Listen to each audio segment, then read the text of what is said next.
Hi everyone, my name is Ryan Love, Public Information Officer with Unified Fire Authority here in Utah. I'm currently in Magna, Utah at our training facility just behind me here. This is where we train all of our full-time firefighters, also all of our brand new recruits as well. And speaking on new recruits, we actually have a brand new class that just started this week, class number 53, the largest class that has ever gone through our training program in our department's 99-year history, and we are really excited about that. I will be embedded with this camp for the next 16 weeks, bringing you a video update week by week on exactly what they're doing, what the recruits are experiencing, the mental, the emotional stressors that they're experiencing, also the perspectives of the training cadre as well, and kind of getting you the full picture on what it takes to become a full-time firefighter with Unified Fire Authority. Stick with us for the next 16 weeks. This should be a really fun time, a good ride. I am certainly excited about it. Let's get this thing going. Stay tuned.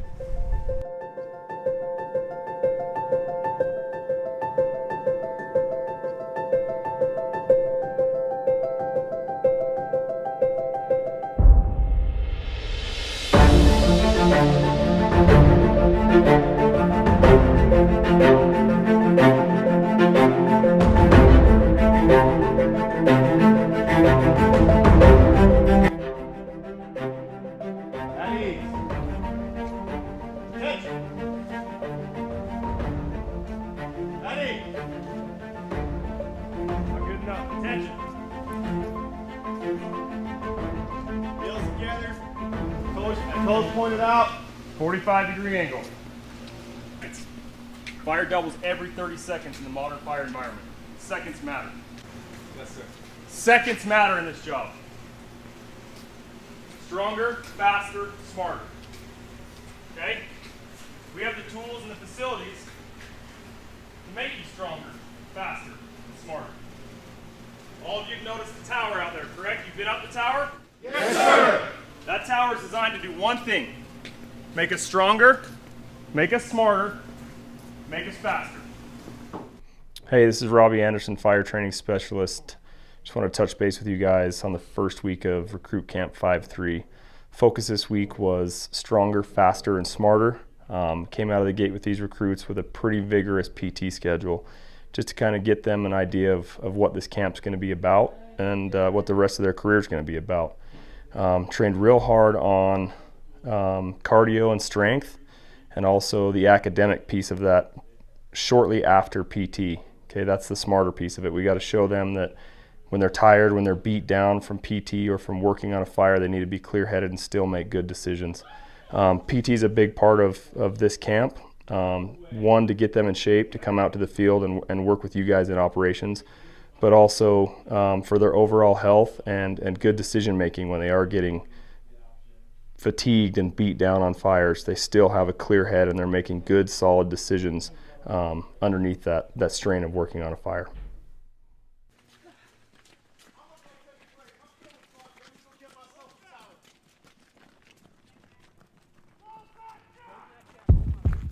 I'm gonna go get myself a towel. Let's go.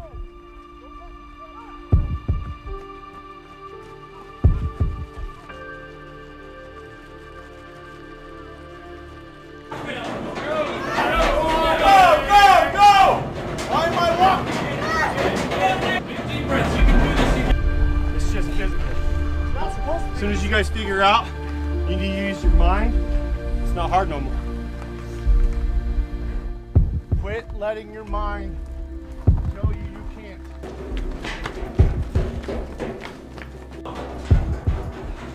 Fall on your butt, get back up.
Currently we're in recruit camp 53. We've got 33 folks out here. We've brought in 6 cadre members from operations, and we have our 2 regular specialists. Currently we are in day 4, I believe, of recruit camp, and we're going to talk a little bit about the significance of the bell and the flag here. This bell is pretty significant to me. It is the bell that our camp purchased after our recruit camp back in 2004. We still have a hook up there on the top of the tower that we put this bell on to signify our recruit class. For me, I believe when we bring in our recruits, we want them to work hard. We put them through emotional strain, physical strain, all kinds of things. Mentally, they're there. So significant if they ring this. I ring them in first off of camp, and if it's rung anytime between when I ring it at the start of camp to the end of camp, that is a voluntary quit on the recruit's part. The flag itself is basically this is UFA's flag. When they get this flag, it's something to be proud of. It's something to carry along. It's kind of their badge of honor right now. This is basically given to them in an honor guard ritual that we do here. It's given to them, and they are to carry this flag. Chief Rhodes gives that to them, and basically entrusts in them that they will carry on the professionalism of the UFA, how hardworking the UFA is, and how good we are. So I think them protecting that, flying this out here, we make them take it down during inclement weather. They carry it with them when they're runs, in their cadences. They're proud of this flag.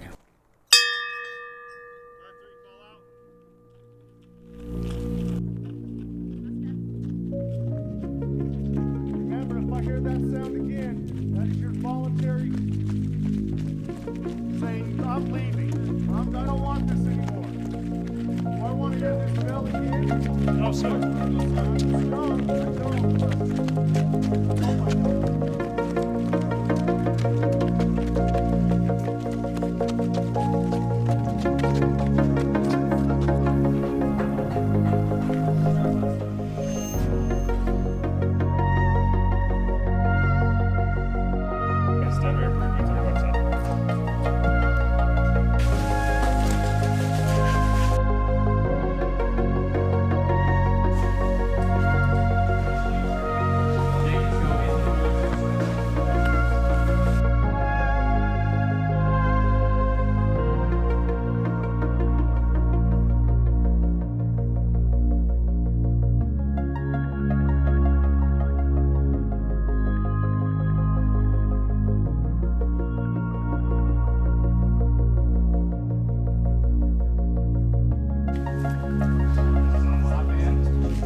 Out there. I got a coupling. Okay, what are you looking for on the way out, right? Attention to the Okay, top. you're in your right way then, right?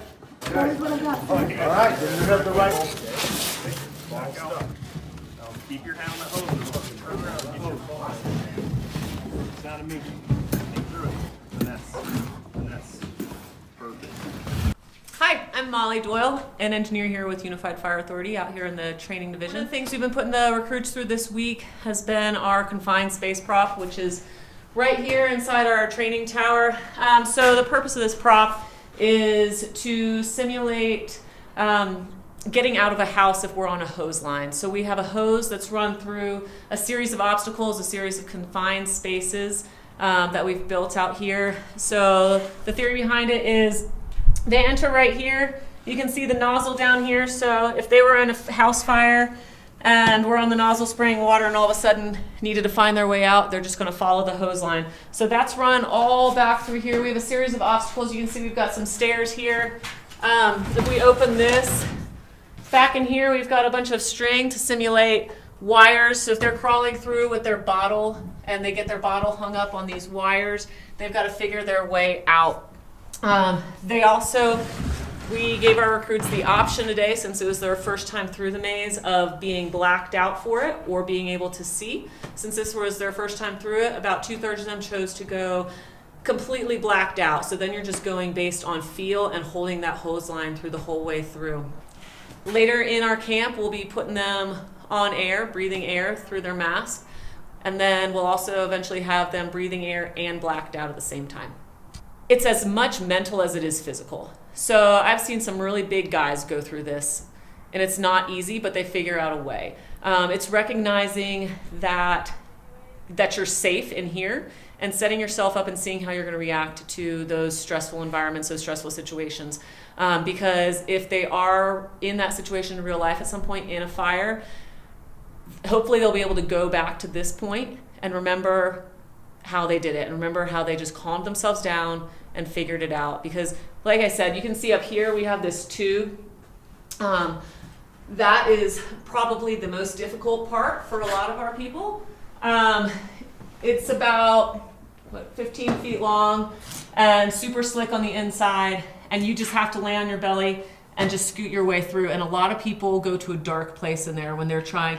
It's hard. It's not natural for us to feel trapped and feel like we can't get out of something, and your lizard brain kicks in and you start to panic a little bit, and that's when the mental part of this comes in so much more than the physical part. And you have to talk yourself off of that ledge and calm yourself down, calm your breathing, and just know that like as you're making those little steps forward, a little step is still progress until you've gotten yourself out. Good bump up. Doing awesome.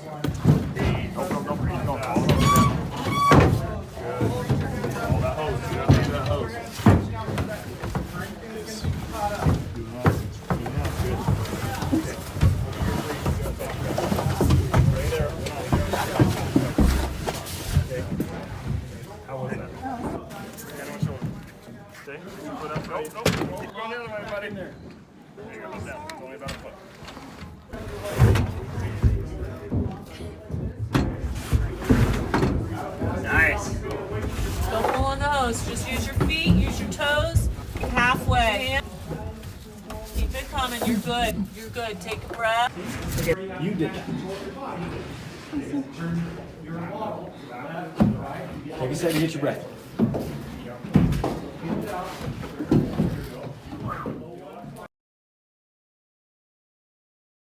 Engine. You're going to come out, you're going to go to the back compartment, open it up, grab your hydrant bag, grab your keystone, you're going to grab the LDH off, walk it over to your hydrant, wrap your hydrant, and then you're going to signal for the engineer to go. I'm Nick Lund, one of the instructors for Class 53, and today we're introducing them to hydrants and teaching them all of the components of the hydrant and how to properly pull a hydrant. We're also stressing the importance of speed and how fast we need them to pull a hydrant. We're going to be testing them and getting them to be able to pull a hydrant in less than 2 minutes. And then we're also going to be getting them to the point where they can have water to the engine within 2.5 minutes. This up here when you're not using it. Spin them off.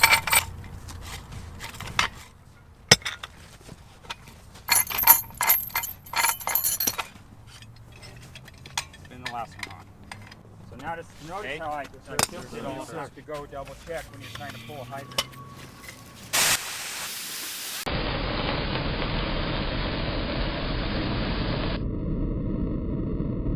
Gate valve, your open gate valve, your closed gate valve. Standing for the whole process. Yes. Sometimes with the anytime that might get that more workable. But yeah. Great thing.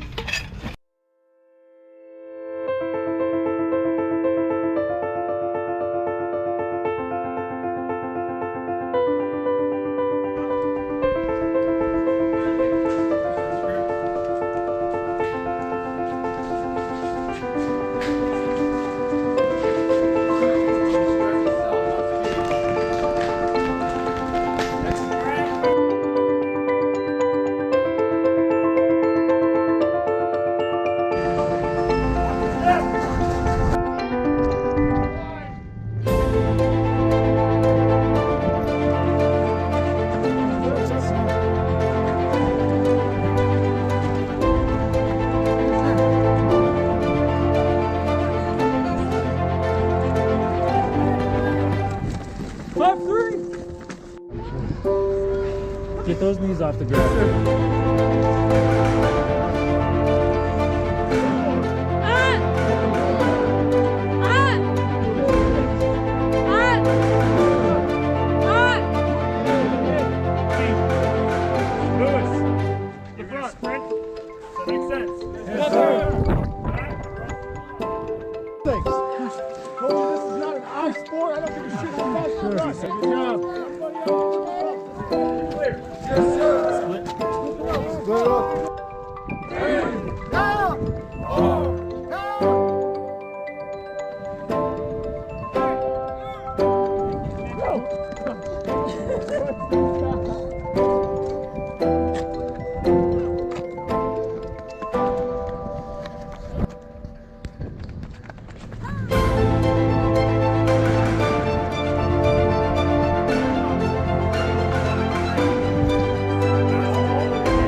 And that wraps it up. Week number 1 is in the books for these recruits.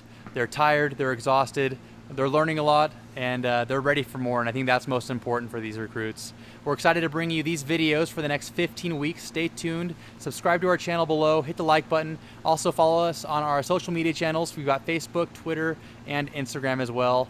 And we'll see you next time. Until then, this is Ryan Love with Unified Fire.